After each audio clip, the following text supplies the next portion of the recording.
Wonka is the big release this week. And this is the one that I have seen. I'm the only one who has seen Wonka.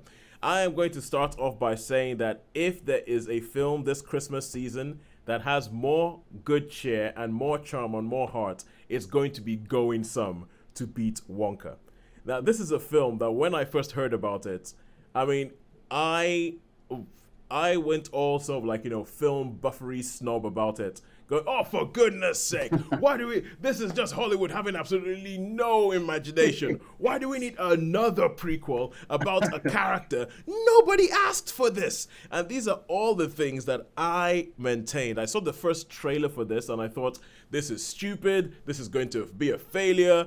Timothy Chalamet is like, I was not convinced by his performance as Willy Wonka in the trailer. I just thought his voice when it was my name is Willy Wonka, and I was like, no, doesn't work. All those things, and then but the fact is that this is directed by Paul King, written by Paul King and Simon Farnaby, who the most recent film that those guys wrote and one of them directed was Paddington 2. So you're like, well, but the guys who made Paddington 2 think that there's something here, so maybe. And so I went to watch this film because also my whole new thing where nowadays I can only watch films that are rated 12A at most because I go with my daughter go to watch this film. And honestly, guys, this film is so charming. This film is so good. It's so much better than it has any right to be. It's almost like it's a Christmas miracle. That's what it is.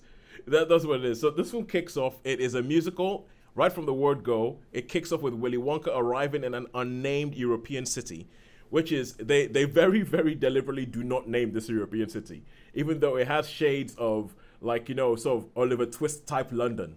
Oh, right. Okay. I was going to say, I was thinking maybe Switzerland or Belgium or somewhere like that.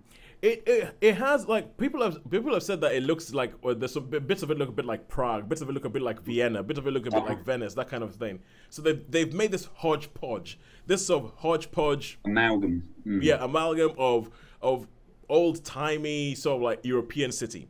That's what it is. But because they've done that, I think that's actually a clever thing because then you have people, the accents in this are all over the shop. Some people have like, Jersey accents. Some people have like, flat American accents. Some people have East End Cockney accents. So it's all like so he arrives in the city and he comes in because he's traveled the world, he's traveled the seven seas, and he wants to come in and he wants to start a chocolate shop.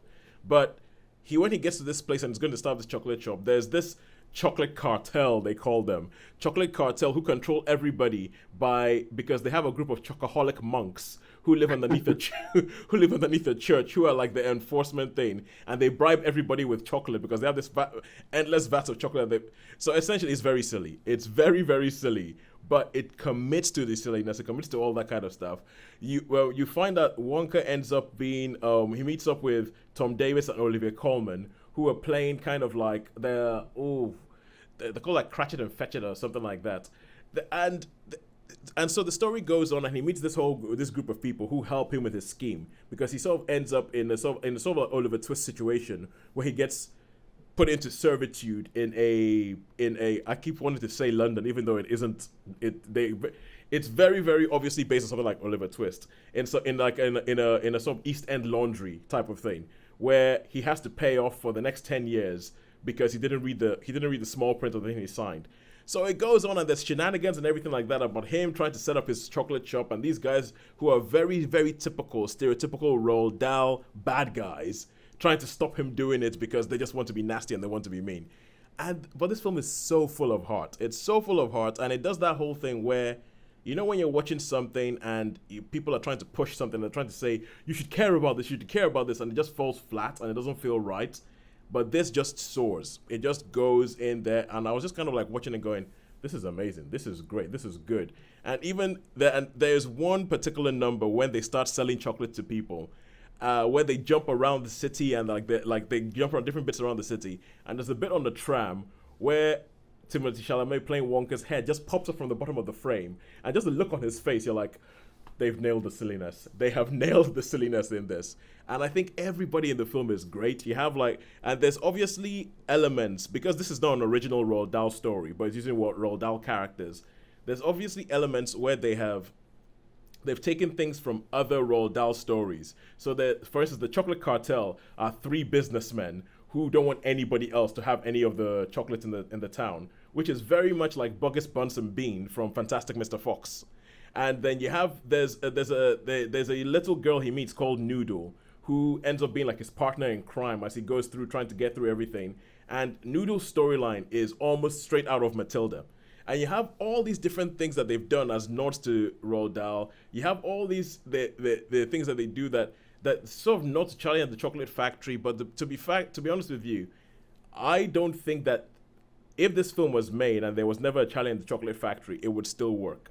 So I know that they've gone in and said Wonka because people know who Wonka is and all that. But I don't really think it tries to link itself too much with either the performance of Gene Wilder in Charlie and the Chocolate Factory or the performance of Johnny Depp in the most recent film. It doesn't really do that. And I think it's best to just treat this as a totally new thing, a totally different thing on its own. Songs by the Divine Comedy.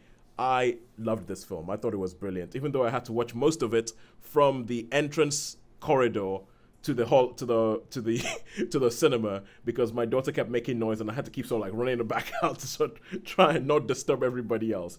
But people were smiling at her by the end of the film, so yeah, I think that was good. But no, was she asking questions about the film then? Was she sort of asking you questions? Oh well, why does this? She was just sort of saying I want my mummy. But the funny thing is, whenever they started singing, she would keep quiet and just be like transfixed on the screen. Once they started talking, she was like, "Where's mommy?"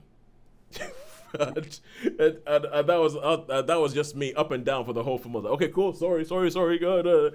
But yeah, no, I think this is great. I think if you, like, my wife went to see it. So my wife is currently on maternity leave. She's a doctor. And she went to see it, and she loves things that are just sort of like heartfelt and uplifting because she's a doctor and she works with a whole bunch of. And she went to see it with our 11-week-old daughter at one of these sort of like baby screenings where she could see it at the Everyman Cinema in Birmingham, and she just came back. She came back just sort of like raving and floating and being like, oh my god, this was so good, oh I loved this bit and that bit and everything. So I would say if you want some sort of, it's not a Christmas movie, but if you want some sort of cheer this holiday season, go see Wonka. I couldn't believe it was as good as it is. I don't think it did. It's great. It's great. It's good. Simon Farnaby and Paul King have done it again, and it's almost kind of makes me sad that they're not going to be the ones doing Paddington 3.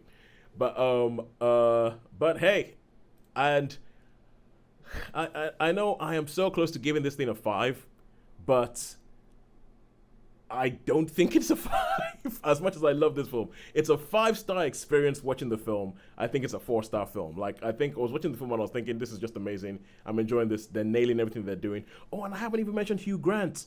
Hugh Grant as an Oompa Loompa is hilarious. There is something about Hugh Grant's pomposity that when put into an Oompa Loompa body is just brilliant. It's just absolutely brilliant. It works brilliantly. But anyway, cool. I'm going to give it 4 stars. 4 stars for Wonka.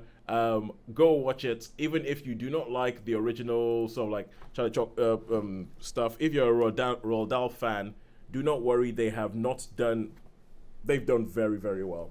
I think it's a great film. I think you should go watch it. 4 stars for Wonka.